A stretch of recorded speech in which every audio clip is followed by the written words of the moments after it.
All right. Good afternoon, everybody. Good afternoon. Let me fix our view here. Now we can see each other. And welcome back, everybody. Welcome to the Buddhist Biohacker vlog and podcast on YouTube and on iTunes and Spotify. Welcome in to everybody who is watching the show live on YouTube/Buddhist Biohacker. And welcome to everybody who's listening in later. If you're listening on iTunes or Spotify or even just watching the replay on YouTube, it's so wonderful to have all of you here and to have you back this afternoon on another great edition of our podcast. And I am so happy to have Sheryl Garcia with us as a special guest today. Hey, Sheryl. Hello. Welcome back. I'm back.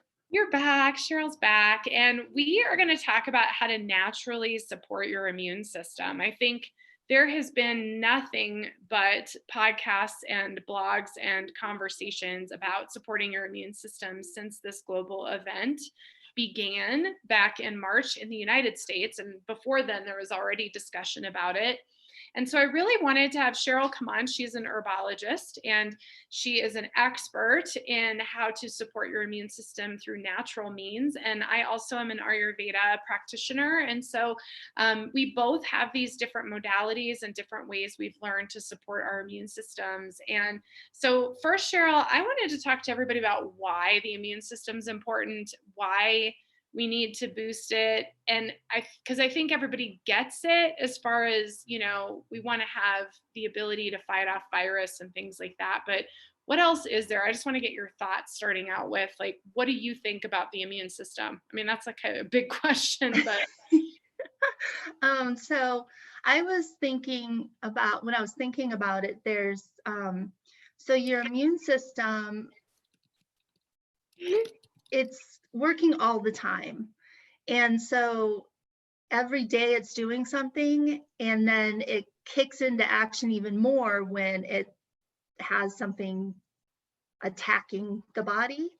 So it's kind of one of those things that you got to keep it running, kind of like a car engine, keep it running good all the time, so that when you really need it, like to get up a mountain or in a cold winter's day, it's going to do it for you. It's going to really kick in and take care of you then. Mm-hmm. It's not one of those things that just all of a sudden starts working when you need it. It's got to be taken care of all the time. Yeah, well, and if you aren't taking care of it, it can really start to act out. It's kind of like a little toddler, right? Yes.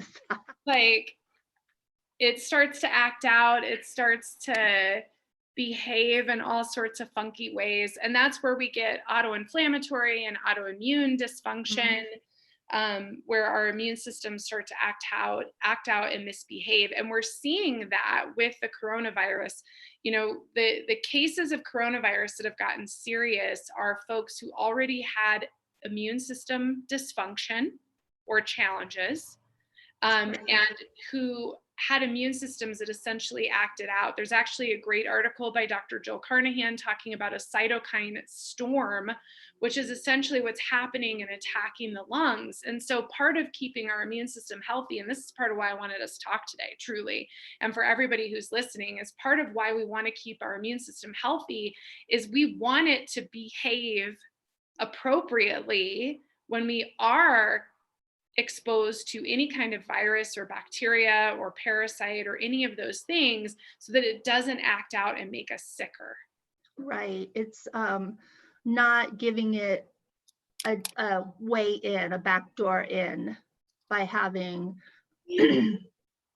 by having your body already run down or having other conditions. When it comes to the autoimmune, there's not necessarily, we don't know why, but even with a condition like that, there's things that we can do every day to not allow some virus to have that way in using that. When people are not taking care of their bodies every day, it gives that virus that door in, and then it really can wreak havoc. It's like there's nothing it just runs wild, and that's sad. A lot of the younger people I've noticed who have sadly succumbed to the virus were compromised in other ways.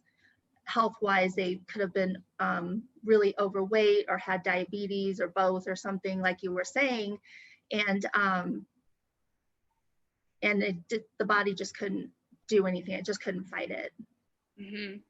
Exactly. Yeah. So our mission today is to teach all of you who are listening in how to support your immune system in a natural way. Because here's the thing, we can give you a list of supplements and herbs, and I'm sure we're going to talk about some of that today, Sheryl. Of course, Mm-hmm. you know, you're an herbalogist and I'm in Ayurveda, so there's spices and herbs and things that help.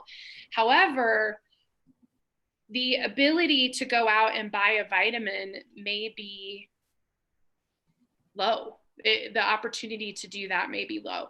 Vitamin C, zinc, all these things that I actually took all the time, I haven't been able to get because the mainstream population is now buying all of those supplements when they weren't before. And so I was actually really grateful for my training, because what's happened over the last 6 weeks is I'm not taking any supplementation or very minimal supplementation, and having to get it naturally and through my food and understanding how to support my system. And so I really want everyone who's listening in to know you can, in fact, heal your immune system if it's dysfunctional, and you can support your immune system if it is functioning, to protect you against these viruses and bacteria and different things without having to spend a bunch of money, without having to go crazy buying a bunch of supplementation. Mm-hmm. Yes, definitely. And the biggest thing that I love about it is for free is just moving. Yeah. That's my favorite part. So, and like you were saying, you may not be able to get the supplements and everything. And holistically, we don't want to just pop a pill or pop a supplement or take an herb whenever we're starting to get sick or we're in fear of a pandemic or whatever. Mm-hmm. We look at our diet and our nutrition and our sleep and our exercise and our lifestyle. We look holistically, is looking at everything. And that's kind of the way we need to go at it, to take care of ourselves, especially if we come to a place in a time when we don't have access to our normal means that we used to use to take care of it. Yep, exactly. And just like you're saying, moving is free. Yes. Moving is free. So let's talk about that. Like, why is movement important? Obviously, we talk about exercise and yoga and all these things, but let's talk about the importance of movement, what you've learned about movement and what your practices are. So what everybody knows is when you exercise or even just walking a minimum of like 20 minutes, 30 minutes a day is, we always hear about how it keeps your heart healthier and keeps your weight down, and that is awesome too. It also has a huge impact on the immune system, because the lymphatic system that's part of the immune system, it only moves through the body through muscle contraction. So if you're not moving, the lymph fluid doesn't move.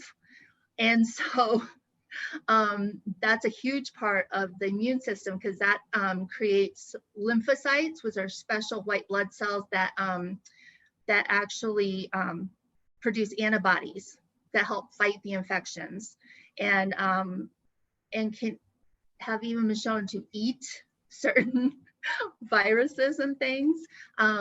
So when you're walking and doing yoga and things and moving your muscles, it's moving that lymph fluid through, producing those white blood cells, the lymphocytes, producing the special antibodies that only are produced through the lymph system. I mean, that's a big deal. Well, and the lymph system is the only system that doesn't have its own pump. Yeah.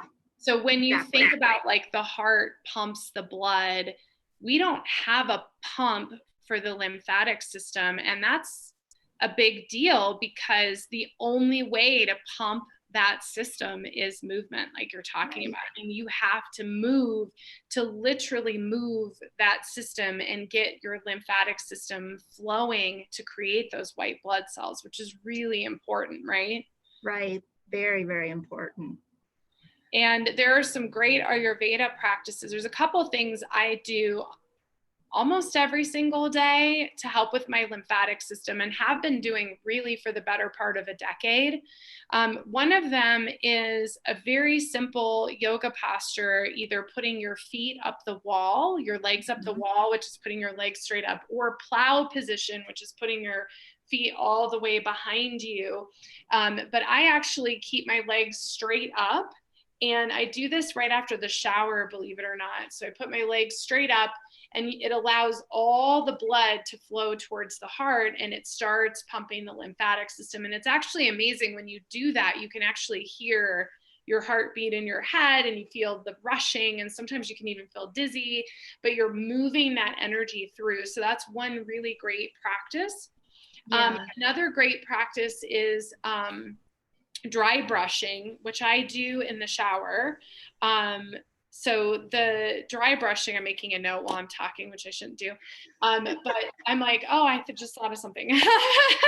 But dry brushing, you just take a lymph brush. It's called a lymph brush, but it's a dry bristle brush. And you brush the palms of your hands, and you brush up your arms towards the heart. And then you can do the bottoms of your feet and up your legs, always brushing towards the heart.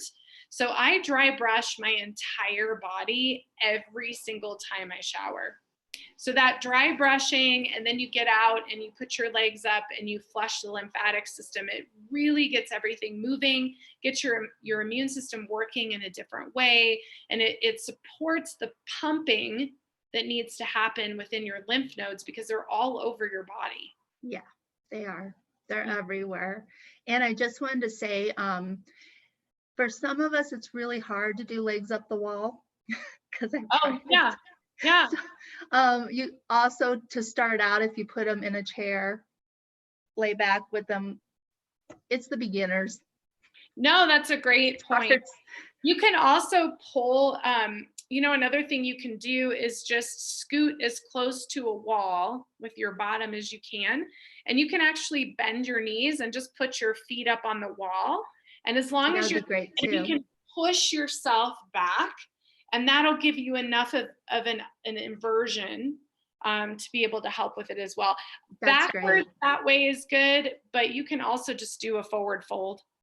That's another option too, and do an inversion. You can get really crazy if you want to do handstands and headstands. Tripod is a great beginner's headstand. Iyengar said that you should do an inversion of a headstand for 10 minutes a day and a handstand 10 minutes a day. So he's saying 20 minutes a day you should be inverted to support your health, which isn't that crazy. I mean, I can't imagine being upside down for 20 minutes a day. I've tried to do a few minutes, but even that can be challenging. Yeah, but I can see what he's talking about. That's a long time, but I could see where the benefits would be for all parts of the system. Right. Yeah. So it's practicing what works for you. So it's brought up the modifications, because I can't do plow. I'm not there, but I can get my legs straight up. But use the wall, you guys. Use the wall to get yourself upside down as much as you can, because that flushing is so important to our immune system for sure. That's great. And I had a question on the dry brushing. If you don't have a dry brush, can you do it like with a washcloth or a towel or something? Yes, that's a great question. Yes, I would just use like a rough washcloth or a hand towel. Okay. Rough is better. It doesn't hurt, but it's definitely scratchy. I mean, you want to feel, because what it's doing is it's not just sloughing off dead skin, even though that's a great byproduct. My skin looks like this from all the dry brushing. But what it's really doing is it's stimulating all of these layers of the skin that's surrounding your body and stimulating that to get things moving. So you can use a hand towel. In fact, when gyms were open, which they're not now, I used to take their hand towels are usually poor quality at a gym, Yes.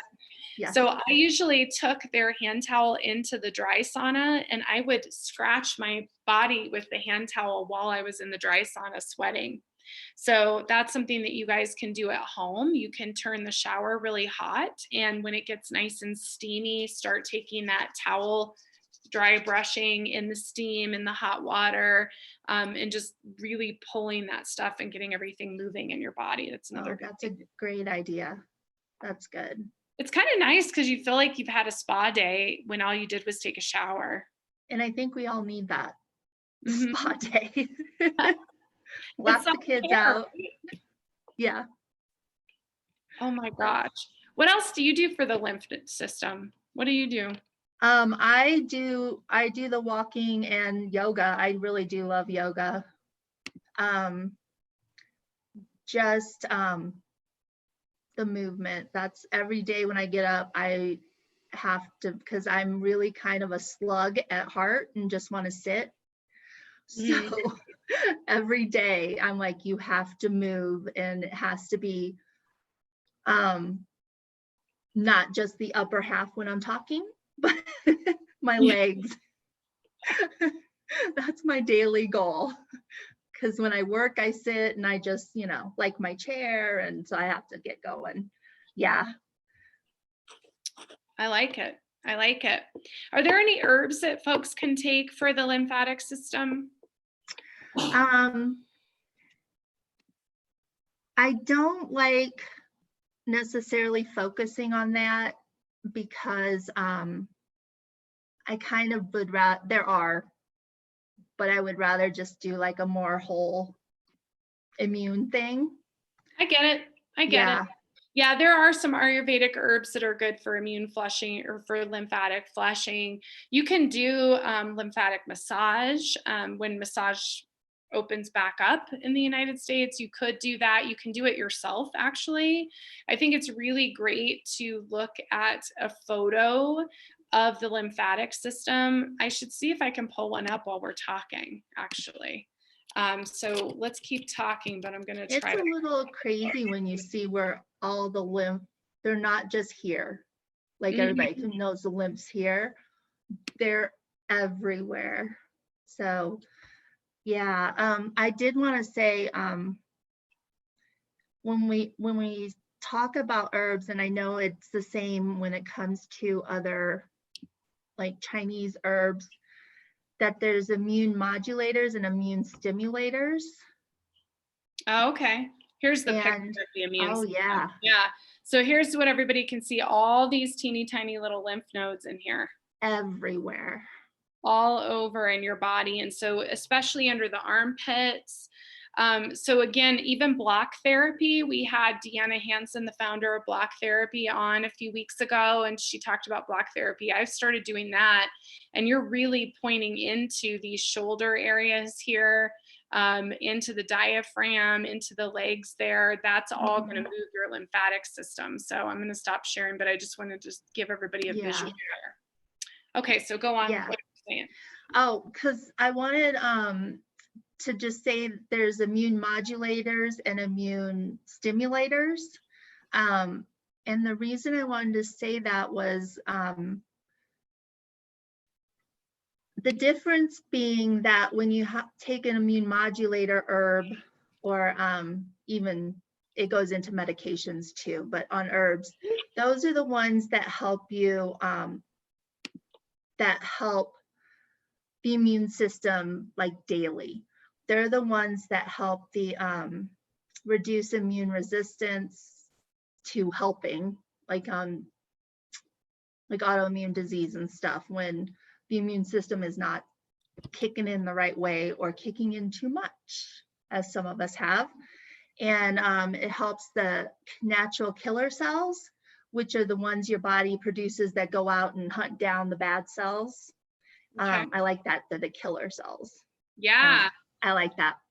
And they also enhance the production of the antibodies and stuff. And then the immune stimulators are the ones you tend to take when you feel something coming on, and you only want to take those short term.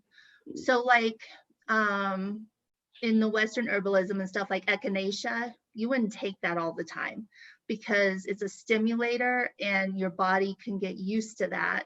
And then that would mess up your immune system, like for regular immune system work. So you can only take that short term. So I think that was important, that people need to know that herbs and things are not something you really want to rely on all the time. You really do want to change your lifestyle and do the movement and diet and stuff more than going into supplements or herbs or something else like that. Yeah, that's good to know. Yeah, I think it's important to note, like, just the movement and the stimulation can be enough to help get things in more of a regulated space before you start taking supplementation and things to continue to boost the immune system. And it really all comes back to diet. Like, let's get real. It does. Like, at the end of the day, you don't need to supplement if your diet is clean and consistent and nutrient dense foods and a rainbow of vegetables. That's the most important thing, is that you're not eating the same thing exactly the same every single day, that it's whole foods, that it's nutrient dense, because there are things that we don't even know what we're getting from all those foods. I mean, we could never list all the vitamins and minerals from each and every single thing. I mean, truly, there are things we don't even know that we're getting. And so eating clean and moving the lymphatic system is like the number one things to do to be in a healthy space naturally, versus taking all of these additional things. These additional things we're taking because our body cannot naturally fight off whatever's happening, and because our environment is toxic. And I think that's important for folks to know too. Clean air, clean water to the best of your ability. Not everyone can control those things. I have a water filter on my shower. It was only $35. So water filter on my shower. I have an air filter in my house. That was an investment to get a HEPA grade air filter, so that because I'm super sensitive to mycotoxins from mold exposure. So I have that. So I manage my environment and the food that goes into my body in order to be in a place where it's been 6 weeks, I haven't taken supplements, and I, for the most part, feel great. Right. And I also think people need to look at their diet and understand that a lot of people have food sensitivities, and they may not realize it. And the main sensitivities are gluten, dairy, soy, and there's one more I can't remember. But and those also, your body's constantly fighting the food sensitivity, then your immune system doesn't have enough in it to fight other things. Right. So you're harming your immune system that way too. So people really need to look at it and try to eliminate it and see if it helps other things. Yep. Agreed. We're all walking on the edge of the cliff. And it's about backing off from the edge of the cliff. So, if you remove the food inflammatory and sensitivities, if you remove the environmental toxic burden, all of those things are toxic burden. The more you remove those, the farther away from the cliff. So if you are exposed to a virus or a bacteria or a parasite, your body says, okay, I can deal with this. I have the energy and the strength to deal with it, versus completely failing or overreacting or freaking out because they've been exposed to that one thing that just pushes you over the edge. And then you can't come back from it, or it takes a lot of time to come back from it. And I think, it's important for us to talk about this, Sheryl, and for everybody who's listening, because this isn't the first virus that we've ever dealt with, and it won't be the last. And I think it's important for us to learn how to manage our health in a natural way, so that when we're exposed to things in the future, we understand how to manage what we're being exposed to, and we can handle it. Right. I agree. I mean, we've got to be careful. When you stop eating wheat, when you stop eating gluten, you become intolerant to it. And we need to be cautious with the decisions that we're making right now in choosing to kind of put ourselves in a protective bubble. We're actually harming our immune system because we're not exposing ourselves to all of the things that we need to be exposed to for our immune system to adapt and to mutate and to be effective on its own. So we have to be careful about how we're managing our health right now and make sure that we don't cut ourselves off so much that even the common cold is going to overwhelm us. Right. And that's one thing I wanted to say is we're protecting ourselves from the pandemic as we should. But there's still other viruses and other bacteria and stuff out there. So we're still going to get sick. I mean, there's still the regular flu is still going to come up in the fall and winter. The flu that we have every year is going to come up. The sinus infections that people get are going to still come up. And in addition to this new virus, so we have to have it, our bodies ready to be prepared for all of it. We're still going to be basically bombarded. Mm-hmm. I mean, I still got sick during this thing, and I work with a mask, and you know, do my hands to where they are chapped and everything. And I got sick with a regular virus. It wasn't the virus, it was a regular virus. Yeah. I have no idea how, but I did. And I'm sitting there thinking, how could this happen? But there's still the other stuff out there too. So you can't isolate yourself and forever. And Right. We just have to prepare. Yep. And make sure that you are still operating in your environment, that your immune system is able to adapt and learn based off of where you're at. So don't isolate to the point that you shut your immune system down Right. to anything and everything. Right. And stay healthy, you know, eating a clean diet, moving the lymphatic system, reducing toxic burden. These are the ways to naturally support your immune system to do its job. Yes. It knows what to do, but it goes haywire because of everything that's being impacted from our environment, both inside and outside, from leaky gut to EMFs to, you know, gluten to viruses to all these things. Are all coming at us, and our bodies are like, whoa. And it starts to get everything starts to go haywire. And that's when you start to get weird symptoms like eczema, any other autoinflammatory, you know, I've got an acne breakout right now. Like that's part of detox. Like those are all things that happen from being exposed to things that perhaps, you know, are inflaming our body. Yes, definitely. So what else? What else do you got on your list, Sheryl? This is all such good conversation. So I have, so I just have stuff people can do. And when they want to add an extra herb or something to support them. And the main one that I have is garlic, because it's a food source. It's not hard to come by. Hopefully it won't be, because, you know, we love our Italian food. And it's actually one of the oldest folk remedies in the world. It appeared in ancient medical texts. It's as a form of medicine. It's a tonic used to ward off disease. I mean, forever and ever. And it's immune stimulating, but it's also a tonic. So what that means is you can take it daily. And then if you are getting sick, you can take more to help. So it does both things because it's a food. So it falls in a weird category when it comes to that immune stimulating thing.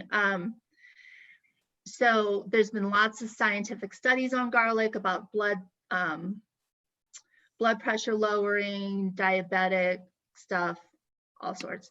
The thing about for immune is if it's heated, it actually loses immune response help. So if you cook with garlic, it still has all the other benefits. It just doesn't help with immune benefits. Mhm. So let's say you cook something and then you add garlic chopped up at the end and it heats it up, that's going to be okay because it didn't cook it long enough at the temperature. So if you make some Okay. pasta and then chop up the garlic and add it to it, then it's okay. So you could make garlic vinegar, garlic wine. So you can add that to like salad or to a pasta or something. It's real easy to do that. You can even make your own tincture if you want to get all, herbalists on it. Just chop up garlic, put it in some alcohol, and I can put the actual technical recipe. It's not really a recipe, it's not hard. And then for about 4 months, let it sit. And you just take a dropper full or two in some water or drink daily. And it doesn't taste bad. I mean, it tastes a little bit garlicky, but it's not awful. I do want to say commercial garlic pills and things actually aren't worth the money. They don't really have the constituents, which are the parts of the garlic that are helpful. So it's better to just use fresh garlic from the produce section. And it's amazing. I love it. Garlic has been used forever and ever in all different forms. Well, I will say I had chronic ear infections as a child, part of my immune system challenges. And I'll tell you what, you stick a clove of garlic in your ear and it really, really does get rid of your ear infection. I mean, it helps so much. The great thing about garlic, it's antimicrobial, antibacterial, antiviral, antifungal. I mean, it really just gets rid of everything. Everything. There's a great story I just want to tell real quick. Back when the AIDS epidemic started, was going in the 80s, and everybody who got AIDS was dying. There was nothing they could do. It was awful. And it wasn't really the AIDS that was killing the people. It was the parasitic infections. So the infections that happen because they have AIDS. And they were usually like intestinal infection or lung infections. So the people would die of these secondary infections, not really AIDS. And there was a doctor, I believe in Florida, and at this point, people were trying everything to save lives. And he gave these men in his clinic garlic, and it was a lot of garlic. Okay, so it was a drink that he made, and it had a lot of garlic, and they drank it like 3 times a day. And it saved their lives. It killed the infections in their, it was intestinal infections. And he saved many lives with this garlic drink because nothing else worked. That's amazing.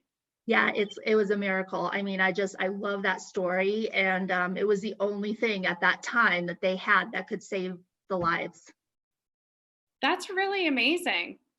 Yeah. And so you said, do you have a recipe for the garlic tonics, or do you just mix garlic with water? And so I have how you can make a garlic tincture.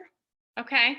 Like how many cloves, and it's really not hard. It's just basically a bulb of garlic and a pint of grain alcohol, which is Everclear for those of us who were teenagers in a certain time. But you can also do other alcohol like vodka, brandy, in a I was going to say, for a gluten-free gal, I'm staying away from the grain alcohol. So you could do vodka, potato vodka. Okay. So the 80 proof potato vodka. Put it in like a pint canning jar. Okay. And let it sit for like 3 or 4 weeks in a cool, dark place. Shake it up every now and then. Strain it out, and you have a tincture. So you can take, if you get one of the bottles with a dropper full, it's easier. A couple of dropper fulls in some water or a drink, and just down it every day. Nice. I mean, I'm it's gonna that do easy. that. And then you'd be your own little chemist. Yeah, but that's, you know what? That's such a great thing though to have on hand, and that's something that is available to us. And garlic, I don't have a great green thumb. I'm working on that because we're creating a sustainable future. So I'm Yeah. going to learn how to do that. But I really think garlic's something that you could grow relatively easily, I would guess. Do you know anything about that? I have not tried to grow garlic, but I think it is one of those things, because I don't have a plot of land to do anything root based, but yeah, I think it's pretty easy to grow. I also think it's pretty easy if you have a bulb to replant part of it, Yeah. the Okay. and start again. Yeah, I think it's Yeah, pretty if easy. anybody's listening, go to our MeWe forum for Buddhist Biohacker, MeWe.com /Buddhist Biohacker. Throw some instructions up there for us on how to grow garlic, because I would love to give that a try somehow. And Sheryl, hopefully you can go on to the forum and put your tincture recipe. I will, So and for wine and vinegar. Yeah, so for everybody who's watching live, or if you listen in later, definitely check out our MeWe forum, because it's a great place for us to have safe, open discussion about what's going on in these podcasts and in our world. And we'll get this information on there, because I think that would be cool to try to get some of it. Because garlic, to me, I love garlic. And I love your story, because I'm just having my own kind of awareness right now about how much garlic has helped my own gut health. And that could very well be because, like you're saying, it's clearing out those little critters that are inside our intestinal walls that we don't even know are there, Yeah, garlic's a miracle one. Yeah, and it just gets rid of everything. I mean, it's like a clean swoop. I cook with garlic a lot, but I really love your fire cider recipe. That's something to put up on MeWe too. I mean, that's the jam, and something that is really great to help give you that boost. It's almost like a cleanse. Yeah. It kind of feels like you're drinking a cleanse drink. Yeah, totally. It can wake you up too if you make it a little bit too spicy. You're like, whoa, a little bit too many peppers. Yeah, no kidding. Oh my gosh, I love it though. I love it. So yeah, what else with the immune system? I'm trying to think, when I think of natural immune system, I mean, antioxidants and vitamin C and zinc are really, really important. And so I think don't run out and buy a bunch of zinc and vitamin C. Well, you can't, because it's like off the shelf. I mean, I've seen it starting to stream back in, but even my dispensary full script has been sold out of like everything. But honestly, like I am obsessed with making acai bowls every day. Like I have been making acai bowls for about a month. And acai is a superfruit full of antioxidants. I use blueberries, blackberries, and raspberries. I don't use strawberries because they're really inflammatory, actually, and a lot of people have allergies to them. So I mix all those berries together. Sometimes I add an avocado, I add in coconut oil, which like garlic is antifungal, antibacterial, antimicrobial. I'll add in super greens. I'll add in moringa, spirulina. Trying to think of what else I put in there. Banana is great for the potassium and the zinc. It's also, banana is really, really great for your gut health. It actually can help really support your gut health. And I went a long time, because of candida overgrowth, I went a long time not having bananas because of the sugar content. And what I'm finding now is my body is regulated enough that I'm able to handle it. So I've been blending all that up and making it for my husband and I, and some of the kids like it. And man, those superfruits, like you pump your body full of those superfruits, and you're full of antioxidants, you have energy, it supports your gut health, it's going to give you all the vitamin C and antioxidants you need. Also, one of our partners, Buddhist Biohacker, one of our partners is Purity Coffee. More antioxidants in a glass of Purity coffee than you could possibly imagine. And when you first drink Purity coffee, you feel jacked up, and it's not the caffeine, it is actually the antioxidants. It's like, whoa, I'm full of antioxidants. So that is great. I drink that every morning. So I'm getting like the 1-2 punch of antioxidants. So citrus, obviously, for vitamin C. Yep. I mean, these are all things you can do with whole foods that's supporting your immune health without actually having to go and buy a supplement. You know, you're really Right. buying. And there's great options. You know, Costco of all things has great whole like organic options, and they have frozen organic acai, they have frozen organic berries. So I get those things from there to make up the acai bowl. So I'm kind of obsessed with those right now. I'll put that recipe up too, Yeah. on the site, because that is like been my go-to to get the vitamin C, because I don't like synthetic vitamin C. I want natural food vitamin C, and that's like sold out everywhere. I don't know if you've noticed, but it's sold out everywhere. I haven't noticed because I still have some. Ah, still, well, when you run out, Then I'll notice. definitely super fruits. And then I'm really into, you know, we're coming into summer, and microgreens is a great source of glutathione. So if glutathione is our master antioxidant, it is so, so, so important to have glutathione. And many of us are not able to produce appropriate levels of it, which is why we have immune system dysfunction, is what I like to call it. And so I do supplement with glutathione. I do, in fact, have glutathione. However, I'm really looking at how can I get glutathione naturally. I just read, Sheryl, really interesting. I just read that broccoli sprouts have like extremely high amounts of glutathione. So wow. I'm going to try to get my hands on them. Our farmer's market has a microgreens like booth. So I'm going to try that. But yeah, interesting, huh? That is interesting. I would love to know more about that. Yeah, I think we could probably do a whole microgreens podcast, I'm sure, because, and if anybody out there is an expert in microgreens, please email me and let's talk, because I'm really wanting to learn about microgreens because of the glutathione aspect is kind of what turned me on to it, but it's also like such a big deal. So I have a recipe on the Buddhist Biohacker website, lisamgunshore.com, for a microgreens omelet with micro arugula. Oh my God, it's so good. So good. It's like goat cheese, a micro arugula, and a fresh farm eggs. Oh my gosh. It sounds really good. Doesn't it? Yeah, it does.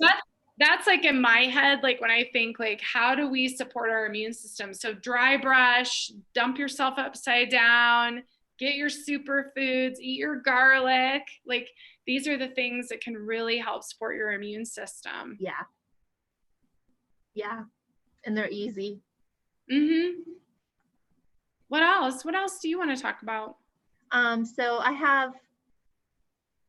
I wanted to talk about, some not so easy stuff that's not in the produce section, but I wanted to say something about,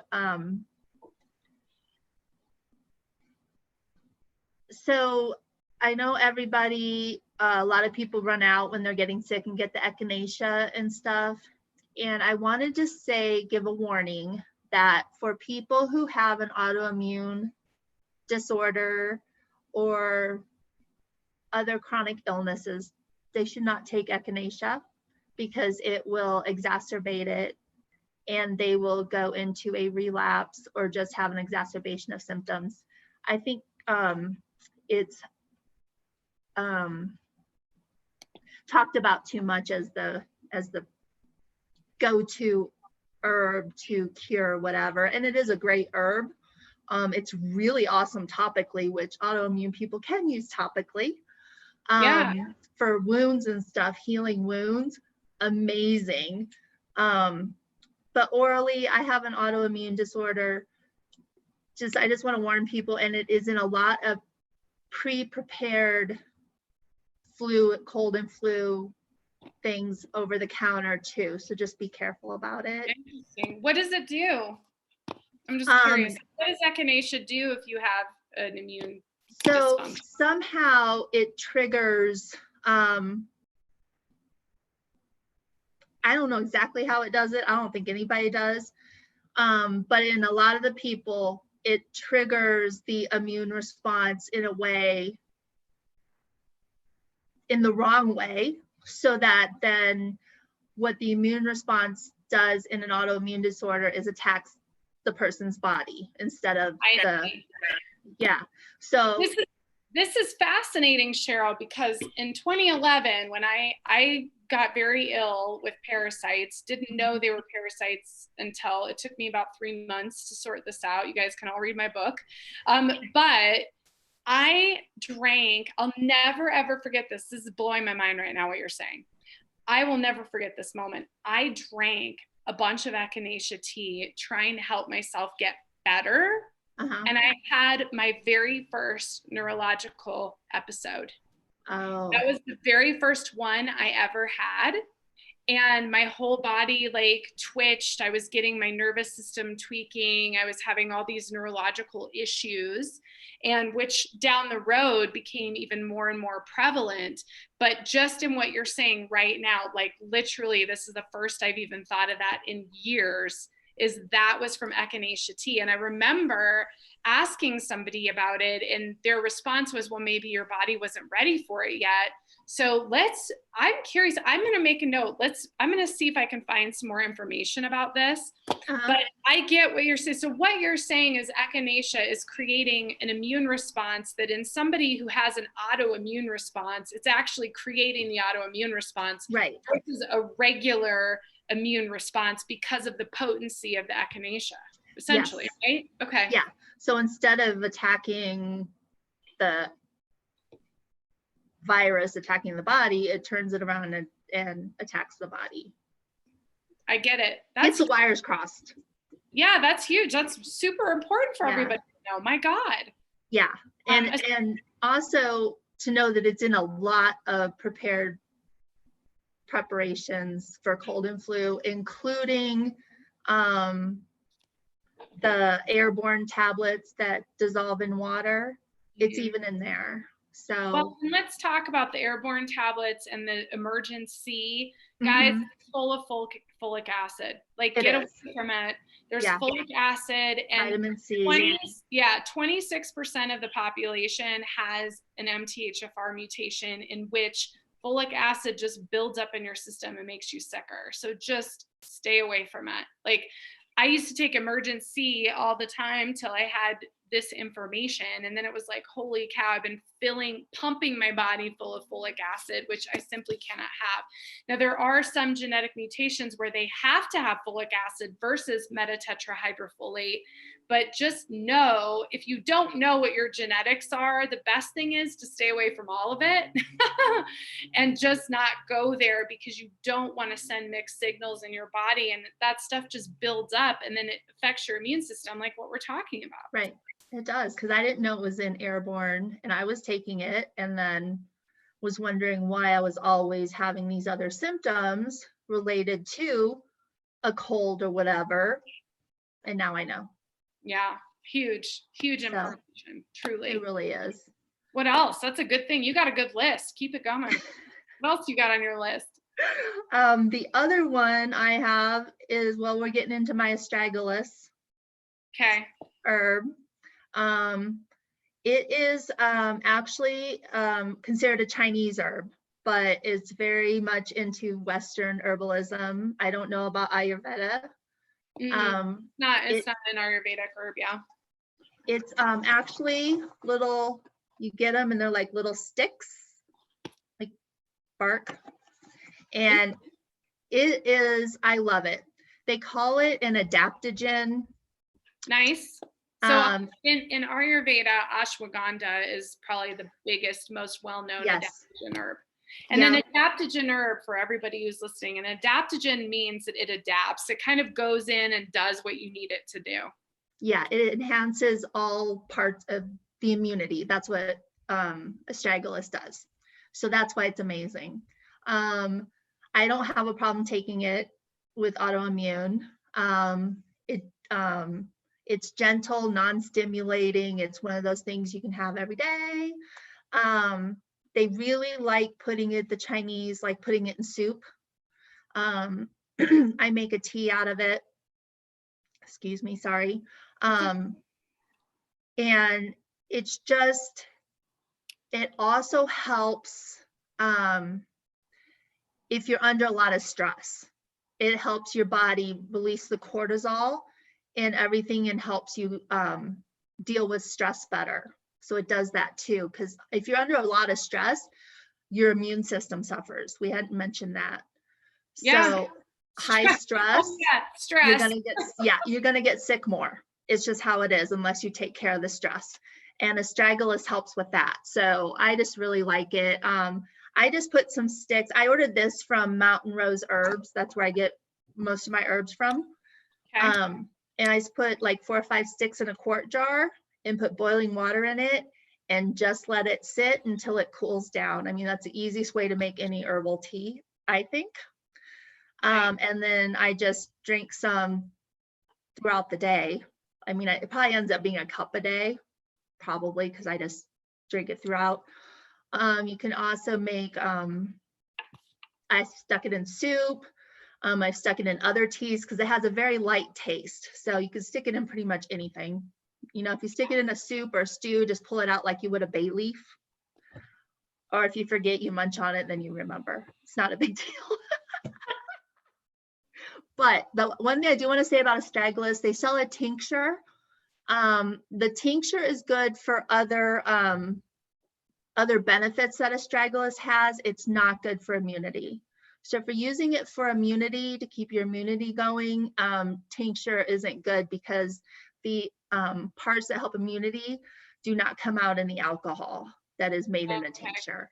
Okay. So just know that they sell a lot of tinctures. It's not good for the immunity part. Okay. It sounds like, is it astragalus? Is that how you say it? I say astragalus. Astragalus? I don't know if that's correct. Okay. Well, you know, tomato. Right. So it sounds to me like it's a lot like ashwagandha. It sounds like it's the sister of ashwagandha. So I feel like it is. Yeah, Yes. in Ayurveda, ashwagandha is that adaptogen herb. It enhances other herbs. It's really for the nervous system. I can tell you guys, ashwagandha single-handedly, I was having Hashimoto's symptoms gone after 90 days of ashwagandha. Wow. So I take ashwagandha regularly. I have estrogen surges. I get estrogen storms. Ashwagandha is a big helper in that. So for those of you who have high estrogen issues where you get swollen, bloated, or if you've had an estrogen-induced breast cancer, ashwagandha is really, really great for that. I mean, it just really protects you. I'll tell you just a brief little note about me is, you know, I've had these estrogen storms and I've learned how to manage them and clear them up through the supplementation. But the women in my family, both sides, mom and dad side, so both sides of the family have a history of abnormal mammograms, you know, fibroids and different things going on in the breast tissue and things in there. And I just, you know, I'm 41 and I had my first mammogram last year at 40 and it was completely clear, clean, nothing. In fact, my mom was like, you're going to probably be called back because we all have these issues. And I wasn't. And years ago, I had a lot of abnormal paps and all of those things. And those are completely clean and clear, like gone, nothing, no issues after years of having issues. So I can tell you guys, and I believe that a lot of that came specifically from ashwagandha. And I'm going to guess it's going to come from the herb you're talking about, astragalus, that you're talking about as well. It's amazing what an herb like that, an adaptogen, can do to rebalance your system. Obviously, diet and all those things are part of that as well. But I do feel that ashwagandha single-handedly like supported my breast tissue, supported my uterine health. It's definitely cleared up thyroid and helped heal my endocrine system. Yeah. And I know when you look up, they fall under the same list, and adaptogens right by each other. They're very similar. Ashwagandha is an amazing herb. I know I've studied Western herbalism, but my study includes a lot of Chinese, Ayurvedic, different herbs too. Yeah. And yeah, it's an amazing herb. Yeah, it really is. And for those of you who have, Sheryl and I have we'll not own it, but we've had neurological issues, and ashwagandha just everything's sorted out. And I read that ashwagandha, for those of you who do have issues with your nervous system, ashwagandha is known to reconnect the peripheral nerves if they've been disconnected. So if you have peripheral nerve damage, neuropathy, whether it's from a surgery, an injury, or just you happen to have, neurological symptoms, this will help it. Like I had neuropathy in like 85% of my body and was able to heal it within 60 days. And a lot of that I think came from the ashwagandha for sure. It's huge, huge, It's huge. amazing. Mm-hmm. Yeah, it's awesome. Yeah. So good. This is such good conversation. Yeah. What else? I think, well, go ahead. What else do you got? Well, I've got one more. Yeah, do it. That I love, my reishi mushroom. Yay. Isn't that gorgeous? Yes, I love it. I love this. It's huge. But yes. This is an amazing, amazing mushroom. I know technically not an herb, but and it does so many things, but we'll just focus on immune system. But if you want to research it, it's one of those mind-blowing gifts from God, basically. Yeah. It supports overall immune health and wellness, supports healthy cell growth and turnover. And I wrote down here that a number of studies have shown that the reishi mushrooms can affect genes in white blood cells. So it altering and lowering inflammation levels. So when your inflammation levels are lowered, your body is better able to fight off infection. So it's lowering the inflammation in the body, which we had talked about, so your body can function properly and keep you healthy. And it's kind of like astragalus in the fact that you can add it to soups, teas. I've made it in a tea. I'm making it in a tea right now. I got the recipe off of, I can't remember the website, but it's astragalus, reishi, licorice, and cinnamon. Smelled really good. Still brewing. Nice. It's one of those you can just add to anything and you better put that recipe on MeWe too. I will. I think I got it off of Chestnut Herbs. I think I'll put it up there though. Yeah, I will. But yeah, and it's like one of those miracle things. It's amazing. Yeah, I just love it. And a reishi and astragalus together, it's one of those where you have two amazing things separate, but when you put them together, it's like, I know there's a word for that, where it's like more potent and powerful together. Mm-hmm. That's what they are together. Nice. Yeah. So good. I'm so happy to have you on the show. Yeah, I'm glad I got on here. Me too. This has been great. Yes, we're definitely going to make this a regular thing, guys, I think, because I think what I love, Sheryl, is that we have like very similar spiritual backgrounds, and we're both working with holistic and natural health, but you have one lineage and I have one lineage, and we can bring them together because not any one thing works for everyone. You really have to have lots of options. And I think that's really important. So that's so awesome. So thank you for being on today. Thank you. For everybody who's listening, if you go to lisamgunshore.com, there's a little pop-up. It says, hey, join my newsletter list. And your gift for joining the newsletter list is my free 33-page Indigo Flow guide. It's a guide to intuitive diet, natural detox. And I actually have all of the information for dry brushing and the Abhyanga, which is self-massage with oil. All of that is in that guide for you to support yourself, as well as yoga for the lymphatic system is actually in that guide. So I have yoga postures in there that will help support you with that. So I highly recommend doing that. And then Sheryl, let everybody know how they get a hold of you.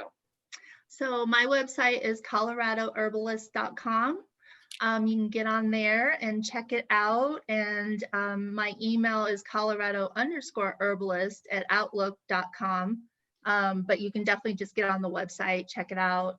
And I'm on Instagram, Colorado_herbalist. Just follow me. Yeah. Well, I'm going to get all this stuff in the show notes. And then Hey guys, hook up with us on MeWe. I'm telling you, this is the 5D social media. And go to MeWe, find Buddhist Biohacker. The links are all over the show notes and the website and all that stuff. Should be pretty easy to locate. And Sheryl and I will both be on there. We'll start getting some of this information out there and start sharing with you guys. And would love your questions, love your comments. Really appreciate everybody who is tuning in live today and everybody who's listening to the replay. Just so great. And Sheryl, thank you again. I just love doing this. This was great. So I think we'll do this often, and we'll continue to educate you guys on all the different topics. And if you have things you want to know about, ask us, throw it out on the forum, shoot us an email, because we'd be happy to talk about it live online. Yep. Thank you, Sheryl. Thank you, everybody. Have an amazing day. Bye. Bye-bye.